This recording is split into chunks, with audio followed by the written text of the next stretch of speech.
Hi, இன்னைக்கு compound complex sentence தான் பார்க்க போகிறோம். ஃபஸ்ட்டு சிம்பிள் சென்டென்ஸ் அப்படின்னா என்னன்னா, நமக்கு ஏற்கனவே தெரியும் சப்ஜெக்ட் ப்ளஸ் verb இருந்தாலே அது ஒரு சிம்பிள் சென்டென்ஸ். சிம்பிள் சென்டென்ஸை தான் நம்ம an independent class அப்படின்னு சொல்கிறோம். ஒரு சிம்பிள் சென்டென்ஸ் இருந்தாலே அது இண்டிபெண்ட் கிளாஸ். எக்ஸாம்பிள் என்னன்னா, I am a student. இதுல சப்ஜெக்ட் இருக்கு, verb இருக்கு. இது ஒரு simple sentence. Ramu is eating. ஒரு சப்ஜெக்ட் ஒரு verb இருக்கு. இதுவும் ஒரு சிம்பிள் சென்டென்ஸ். John sleeps. ஒரு சப்ஜெக்ட் ஒரு verb இருக்கு. இதுவும் சிம்பிள் சென்டென்ஸ். இது எல்லாமே தான் an independent class. இந்த சிம்பிள் சென்டென்ஸை தான் நம்ம இண்டிபெண்டன்ட் கிளாஸ் அப்படின்னு சொல்றோம். ஓகேவா? காம்பவுண்ட் சென்டென்ஸ் அப்படின்னா என்ன? காம்பவுண்ட்னா வேற ஒன்றும் இல்லை, 2 or more independent class. ரெண்டும் இல்லை அதுக்கு மேலேயும் இண்டிபெண்டன்ட் கிளாஸ் இருந்துச்சுன்னா அதை தான் காம்பவுண்ட் சென்டென்ஸ்.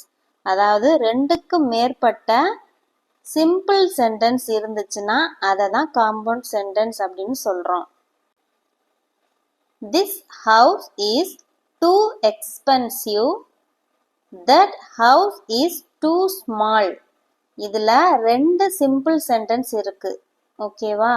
ரெண்டு சிம்பிள் சென்டென்ஸ் இருக்கு, ஆனா மீனிங் இல்ல. This house is too expensive ஒரு மீனிங் இருக்கு. That house is too small. இது ரெண்டு வேர்டையும் ரெண்டு சென்டென்ஸையும் இணைக்கிற மாதிரி எந்த ஒரு மீனிங்ஃபுல்லான ஒரு வேர்டும் நடுவுல இல்லை.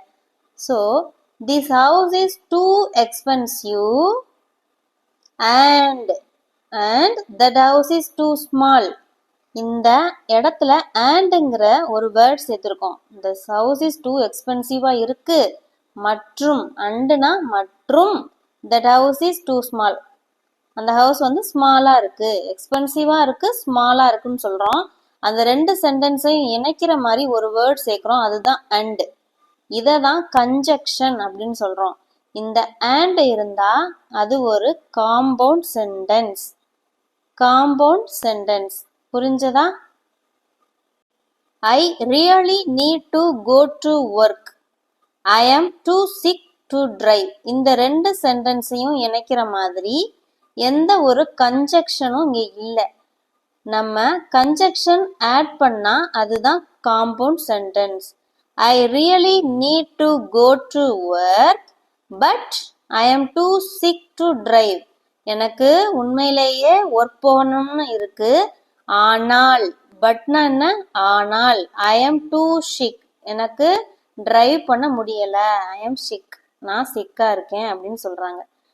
அப்போ பட்டுங்கிற கன்ஜக்ஷன் வேர்டு யூஸ் பண்றோம். இது ஒரு காம்பவுண்ட் சென்டென்ஸ். இது எல்லாம் காம்பவுண்ட் சென்டென்ஸ் அப்படின்னு பார்த்தோம். இதை ஏன் காம்பவுண்ட் சென்டென்ஸ் அப்படின்னு சொல்றோம்? அந்த கொஸ்டின் உங்களுக்குள்ள இருக்கும். ஏன்னா காம்பவுண்ட் சென்டென்ஸ்னா நான் என்ன சொன்னேன்? ரெண்டு இல்லைன்னா அதுக்கு மேற்பட்ட இண்டிபெண்டன்ட் கிளாஸ் இருக்கும். இண்டிபெண்டன்ட் கிளாஸ் மீன்ஸ் ஒரு சென்டென்ஸோட மீனிங்ஃபுல்லா இருக்கணும். ஒரு இண்டிபெண்டன்ட் கிளாஸ்னா அதுக்கு மீனிங்ஃபுல் இருக்கணும். அப்படி இருந்தாதான் அது independent class. Okay? This house is too expensive. இது ஒரு சென்டென்ஸ். இப்போ இது தனியா மீனிங்ஃபுல்லா இருக்கா? The house is expensive ஒரு மீனிங்ஃபுல் இருக்கு. செகண்ட்ல பாருங்க, that house is too small. இதுவும் ஒரு மீனிங்ஃபுல் தான். house is too smallங்கிறது ஒரு மீனிங்ஃபுல் சென்டென்ஸ் தான். அப்போ ரெண்டுமே மீனிங்ஃபுல் சென்டென்ஸ் இருக்கு. தனித்தனியா பார்த்தாலும் மீனிங் தருது. இப்படி தனித்தனியா பார்த்தாலும் மீனிங் தந்துச்சுன்னா அது ஒரு காம்பவுண்ட் சென்டென்ஸ். மீனிங் தரணும். ஓகேவா? ரெண்டு சென்டென்ஸும் இண்டிபெண்டன்ட் கிளாஸ் தான். அந்த ரெண்டு சென்டென்ஸும் மீனிங் தந்துச்சுன்னா அது compound sentence. I really need to go work. இது ஒரு மீனிங்ஃபுல்லான வேர்ட் தான். நான் வந்து ஒர்க் போக நினைக்கிறேன் அப்படின்றது ஒரு சென்டென்ஸ் முடிவடைஞ்சிருச்சு. I am too sick to drive. இதுவும் ஒரு சென்டென்ஸ் முடிவடைஞ்சிருச்சு. எனக்கு வந்து டிரைவ் பண்ண முடியல, சிக்கா இருக்கு அப்படின்னு சொல்றாங்க. ஐ எம் டூ சிக், எனக்கு உடம்பு சரியில்லை, டிரைவ் பண்ண அப்படின்னு சொல்றாங்க. அப்போ இதுவும் தனியா பார்க்கும்போது ஒரு மீனிங்ஃபுல் தருது. இதுவும் தனியா பார்க்கும்போது மீனிங்ஃபுல் தருது. அப்போ இது காம்பவுண்ட் சென்டென்ஸ். சென்டென்ஸை இணைக்கிற வேர்ட்ஸ் அண்ட் பட் இதை தான் நம்ம கோஆர்டினேட்டிங் கன்ஜக்ஷன் அப்படின்னு சொல்றோம். இந்த கோஆர்டினேட்டிங் கன்ஜக்ஷன் வந்து ஃபார், அண்ட், நார், பட், ஆர், எட், சோ இந்த மாதிரி வேர்ட்ஸ்லாம் வந்துச்சுன்னா அதை தான் கோஆர்டினேட்டிங் கன்ஜக்ஷன். இந்த வேர்ட்ஸ் இந்த ரெண்டு சென்டென்ஸுக்கும் இடையில இருக்கும்போது நீங்க கண்டுபிடிச்சிடலாம் இது காம்பவுண்ட் சென்டென்ஸ் அப்படின்னு. இதை ஈஸியா ஞாபகம் வச்சுக்கிறதுக்கு உங்களுக்கு ஒரு ட்ரிக்ஸ் சொல்லித்தரேன். ஃபர்ஸ்ட் லெட்டர் மட்டும் ஞாபகம் வச்சுக்கிறோங்க. FANBOYS fan boys. இதை ஞாபகம் வச்சுக்கிறோங்க. Fan boys. கோஆர்டினேட்டிங் கன்ஜக்ஷன்னா என்ன? Fan boys. ஃபார், and, nor, but, or, yet, show. Example, it started to rain, so we went inside. Started to rain அப்படிங்கிற ஒரு sentence meaningful. we went inside நாங்க உள்ள போனோம் ஒரு மீனிங்ஃபுல் வேர்ட் தான். அப்போ ரெண்டையும் இணைக்கிற மாதிரி இங்கே ஒரு கன்ஜக்ஷன் இருக்கு, கோஆர்டினேட்டிங் கன்ஜக்ஷன். ஸோ இது காம்பவுண்ட் சென்டென்ஸ்.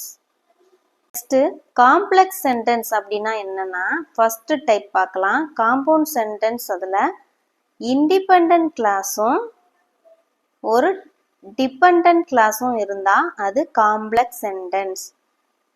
காம்பவுண்ட்னா என்ன? ரெண்டுக்கு மேற்பட்ட இண்டிபெண்டன்ட் கிளாஸ் மட்டும் இருக்கும். காம்ப்ளெக்ஸ்ல ஒரு இண்டிபெண்டன்ட் கிளாஸும் ஒரு டிபெண்டன்ட் கிளாஸும் இருக்கும். புரிஞ்சதா? இண்டிபெண்டன்ட்னா தனியா இருந்து ஒரு சென்டென்ஸ் பொருள் தரும். டிபெண்டன்ட்னா தனியா நின்று ஒரு சென்டென்ஸ் பொருள் தராது. இது டிபெண்டன்ட்.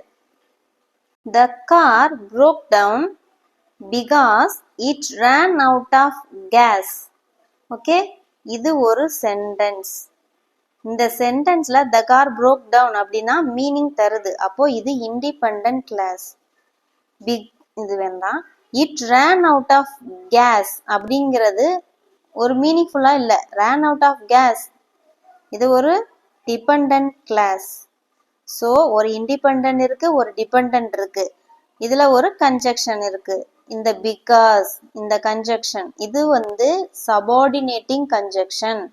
காம்பவுண்ட்ல கோஆர்டினேட்டிங் கன்ஜக்ஷன் அப்படின்னு சொல்றோம்ல, காம்ப்ளெக்ஸ் சென்டென்ஸ்ல சபார்டினேட்டிங் கன்ஜக்ஷன் அப்படின்னு சொல்லுவோம். இது இருந்தாலே இது காம்ப்ளெக்ஸ் சென்டென்ஸ். ஒரு இண்டிபெண்டன்ட் ஒரு டிபெண்டன்ட் கிளாஸ் இருந்து சபார்டினேட்டிங் கன்ஜக்ஷன் இருந்துச்சுன்னா அது complex sentence. Although she studied hard, she did not pass the exam. இதுல although-ங்கிறது தான் subordinating clause. She studied hard. அவள் கடினமாக படித்தாள். இன்னும் வேர்டு முடியல. அப்போ dependent class. she did not pass the exam. அவள் வந்து பாஸ் பண்ணல எக்ஸாம்ல அப்படிங்கிறது ஒரு வேர்டு முடிவடைஞ்சிருச்சு. அப்போ இண்டிபெண்டன்ட் கிளாஸ். இது ஆல்தோங்கிறது சபார்டினேட்டிங். ஒரு இண்டிபெண்டன்ட் ஒரு டிபெண்டன்ட் கிளாஸ் இருக்கு, ஒரு சபார்டினேட்டிங். அப்போ இது complex sentence. You have to be very careful while starting business with her. இதுல while அப்படிங்கிறது தான் subordinating clause. You have to be very careful அப்படின்னு சொல்றாங்க. இது கேர்ஃபுல்லா இருங்க அப்படின்னு சொல்றாங்க. சென்டென்ஸ் முடியல, அது dependent class. Business with her, starting business with her அப்படின்றது ஒரு independent class. Starting business with her, அவளோட பிஸ்னஸ் ஸ்டார்ட் பண்றேன் அப்படின்னு அர்த்தம். அப்போனா இது மீனிங் தருது. அப்போ இண்டிபெண்டன்ட் கிளாஸ். ஒரு டிபெண்டன்ட் கிளாஸ் இருக்கு, ஒரு இண்டிபெண்டன்ட் கிளாஸ் இருக்கு, சபார்டினேட்டிங் கன்ஜக்ஷன் இருக்கு. இது காம்ப்ளெக்ஸ் சென்டென்ஸ். இன்னும் ஒரு முக்கியமான விஷயம் என்னன்னா, ஃபர்ஸ்ட் இண்டிபெண்டன்ட் கிளாஸ் வந்து செகண்ட் டிபெண்டன்ட் கிளாஸ் வந்துச்சுன்னா இதுக்கு இடையில கமா போடவே கூடாது. ஃபர்ஸ்ட் இண்டிபெண்டன்ட் கிளாஸ் வந்து நெக்ஸ்ட் டிபெண்டன்ட் கிளாஸ் வந்தா ரெண்டுக்கும் இடையில கமா போடவே கூடாது. ஃபர்ஸ்ட் டிபெண்டன்ட் கிளாஸ் வந்து நெக்ஸ்ட் இண்டிபெண்டன்ட் கிளாஸ் வந்தா இடையில கமா கண்டிப்பா போடணும். இது ஒரு முக்கியமான விஷயம், ஞாபகம் வச்சுக்கோங்க. சபார்டினேட்டிங் கன்ஜக்ஷன்னா என்னென்ன அப்படின்னா இதுல இருக்கு, செக் பண்ணி பார்த்துக்கிறோங்க. நெக்ஸ்ட்டு காம்ப்ளெக்ஸ் சென்டென்ஸோட இன்னொரு type. I know a guy who plays in a cricket. இதில் ஐ நோ எ கை அப்படிங்கிறது ஒரு sentence, who plays cricket in ground அப்படிங்கிறது ஒரு சென்டென்ஸ்.